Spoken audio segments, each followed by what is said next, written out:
court in Finland unanimously dismissed 3 hate speech charges earlier today against lawmaker Päivi Räsänen. She was charged with agitation against a minority group in 2019 for sharing her Christian beliefs on marriage and sexual ethics on social media. Räsänen won her case in a lower court. Earlier this year, it was escalated to a higher court. And we're joined now by Päivi Räsänen and her legal counsel from Alliance Defending Freedom International, Lorcan Price. Welcome to you both and congratulations. Päivi, I want to start with you. This has been quite the journey for you. When that verdict was announced, what was your reaction? What went through your mind? This was a very happy moment. I was deeply relieved about this ruling.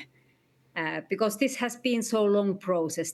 This has lasted already almost 5 years and included several police interrogations, criminal charges, criminal trials in Helsinki District Court and the Court of Appeals, and also false claims about my statements. So I was so happy that the ruling today was very clear. It was unanimous from 3 judges. And the ruling said that they didn't find any crimes in my speeches and in my statements. So I'm happy. And I have been celebrating this with my family, with my husband and children.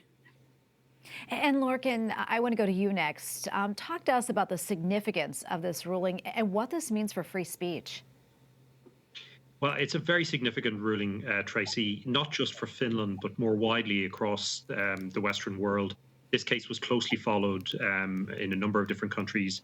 And I think that reflects the importance of the fact that we're seeing an increasing trend, sadly, in Europe in particular, of the use of these so-called hate speech laws against Christians in public places. Päivi was clearly a victim of that, a totally unwarranted prosecution, which we're delighted, obviously, that she's been fully acquitted today. But across Europe, in France, in Germany, and here in London, in the United Kingdom, where I'm calling from, we see Christians consistently finding themselves at the receiving end of police investigations and criminal prosecutions for sharing their faith in public, where the risk of somebody being, quote unquote, offended comes up. And we believe that it's entirely wrong to use these type of laws against people for sharing their sincerely held beliefs in public. And sadly, Päivi was a victim of, I think, an ideologically motivated prosecution. And it was right today that she was fully acquitted. But as she said herself, she should never have been put through 5 years of a legal ordeal to come to this conclusion. And Päivi, I mean, as mentioned, you've been going through this for many years, lasting almost 5 years. That said, knowing what you know now, would you still send out that tweet?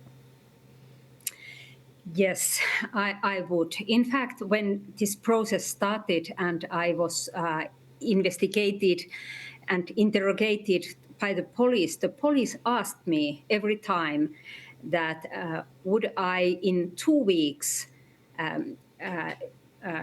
delete my Twitter postings or take away my writings. But I said that I will stand behind these teachings because they are my deep conviction. It is not only an opinion, but it is about Word of God. So it is my deep belief, and I do not apologize, for example, what Apostle Paul has stated about marriage and sexuality in the Bible. So I still stand behind what I have said, and I would say the same things. Well, thank you both for joining us today. We really appreciate it. Congratulations again, and God bless. Thank you so much.